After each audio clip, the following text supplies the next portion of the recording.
I text that ass again. Tell them boys to give me 150 M's. I'm coming. You know what I mean? When I start streaming out that, and that, stop it, knock it off, cuz. Tank is one of the most interesting fighters to watch because he's so different. His style is so different. You know, it's so economical. Like, he puts pressure on guys without throwing too many punches, and then starts to figure holes out, and the way he can explode and move in with one shot. Gervonta Tank Davis just delivered a vicious warning to Jake Paul on social media, declaring that he's coming to knock him out. A leaked video features Gervonta Tank Davis's longtime trainer, Calvin Ford, announcing Davis. In the footage, he confirmed that Davis is returning for his next showdown. It ain't squeeze, Joe, but I'm gonna try to do what squeeze do.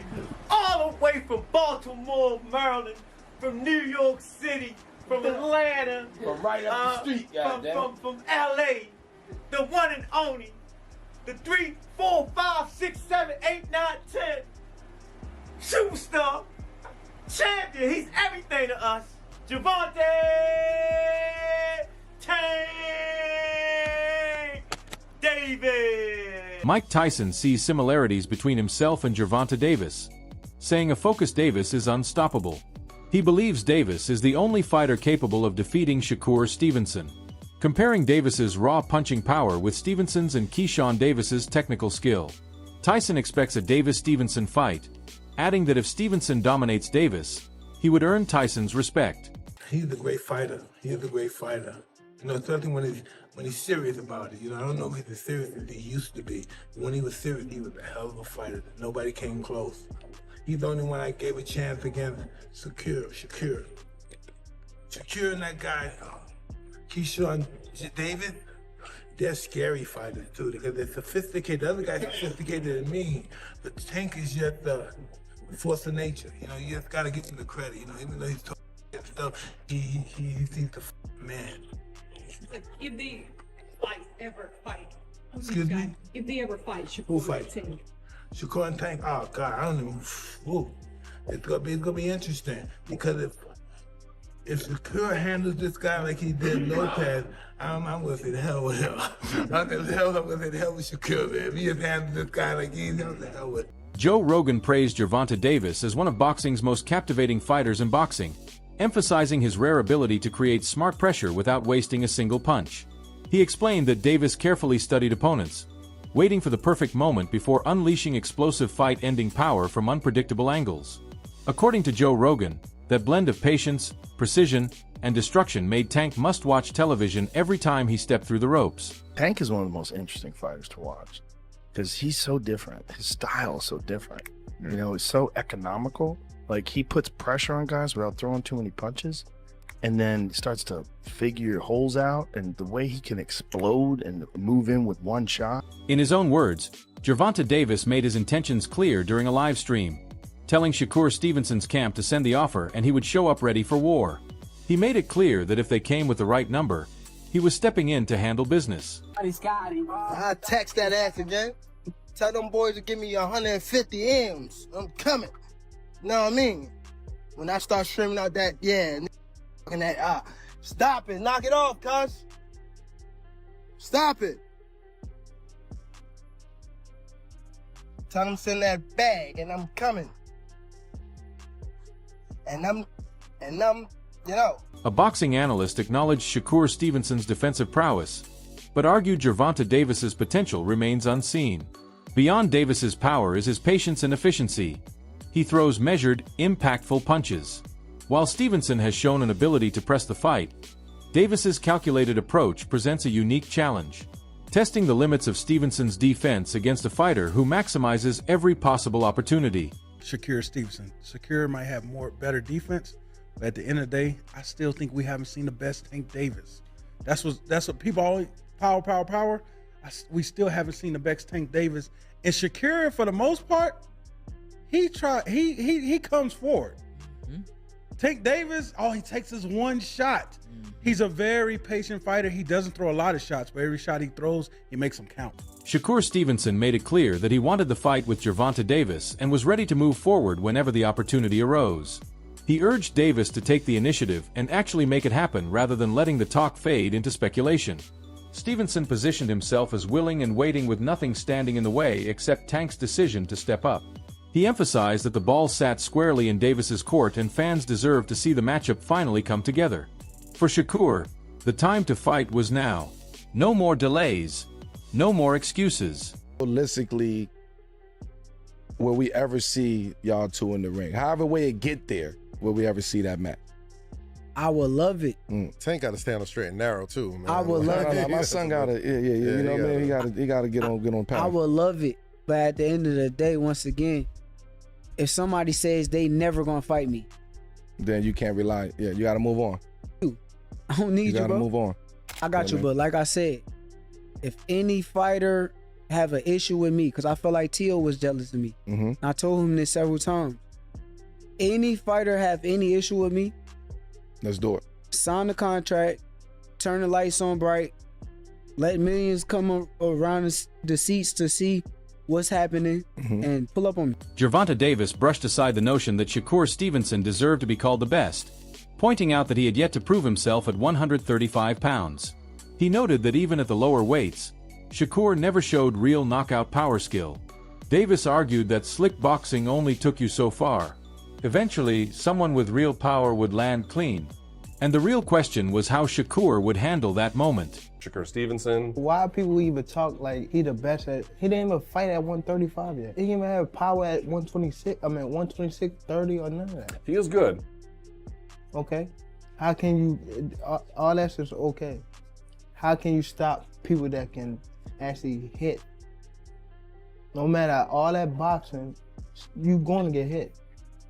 What you gonna do when you get hit? On the other side, Shakur Stevenson dismissed Gervonta Davis as overhyped, claiming their skill levels weren't even close. He asserted that Davis lacked the knowledge and ring intelligence that he possessed, making it clear he operated on a different level entirely. Is he good or is it hype? Because he looked mean. Nah, I think it's hype. He's not like no skillful fighter. He don't know shit. Oh no, he gonna get it. His knowledge is limited. His game plan will be to just use size. As far as knowledge and skill and all of the shit that I've been working on since fucking Yeehaw, he don't have that.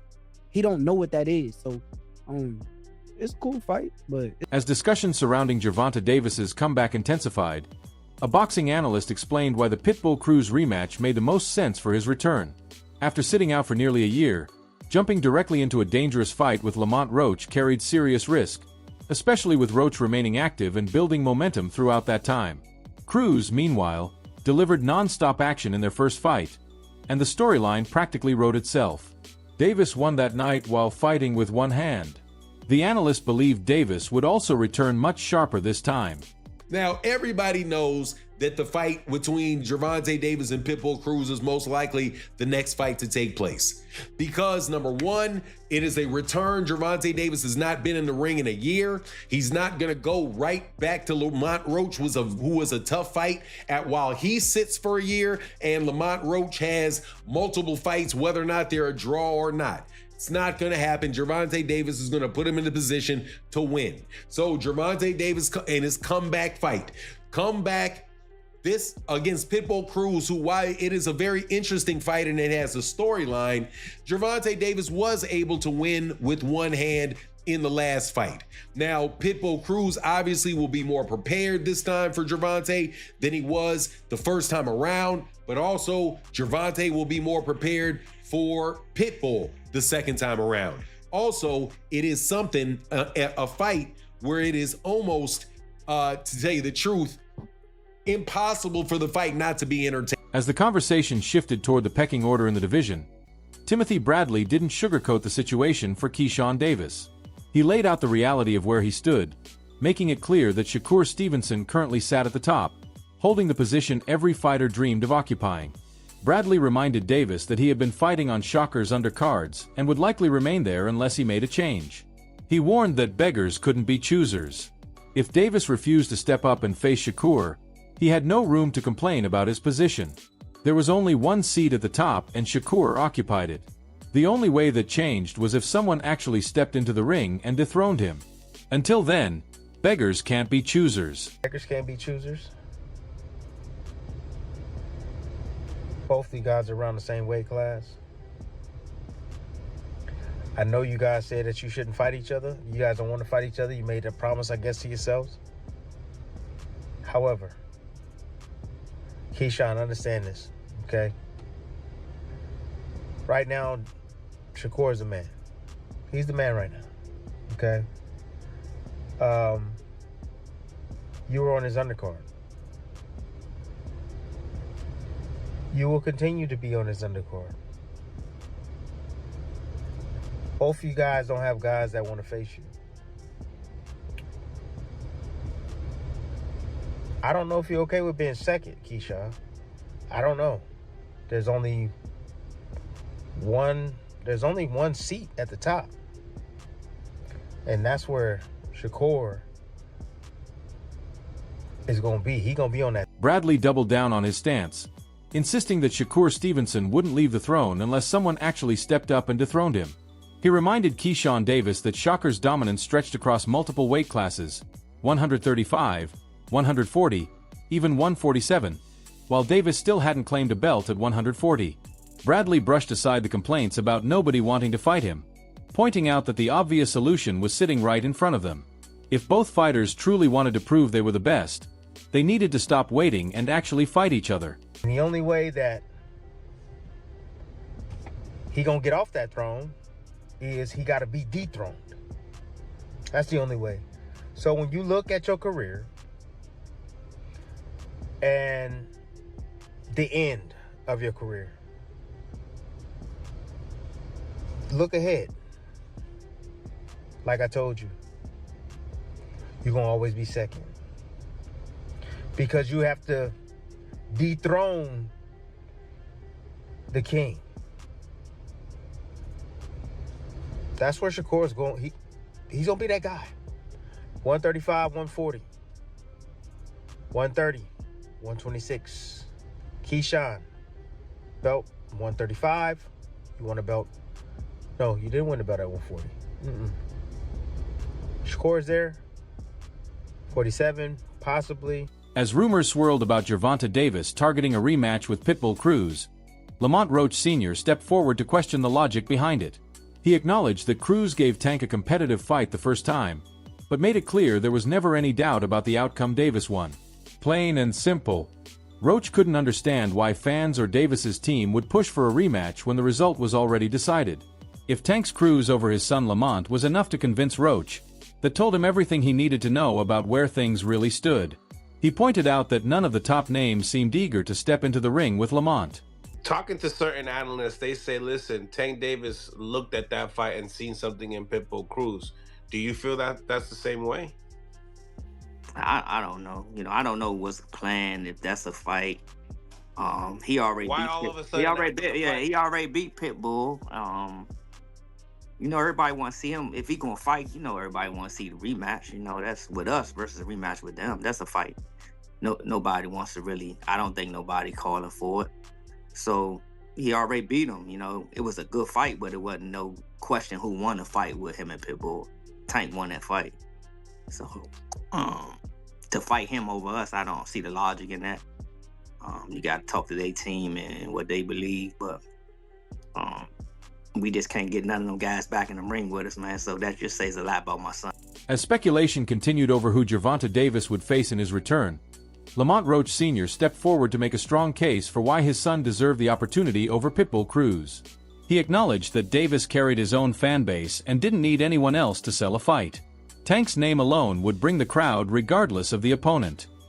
But for Gervonta Davis, he got his own fan base. He don't need nobody else. Andre Ward observed that Gervonta Davis approached his career differently than most fighters chasing a legacy. He noted that Tank rarely talked about becoming the greatest of all time in traditional sporting terms. Instead, his focus seemed locked on financial success and brand building. Ward saw this as a clear influence from the Money Mayweather model, where business outweighed accolades.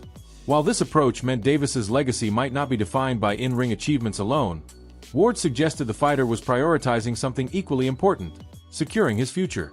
By focusing on selling tickets and pay-per-views, Tank ensured he got paid long before the final bell rang.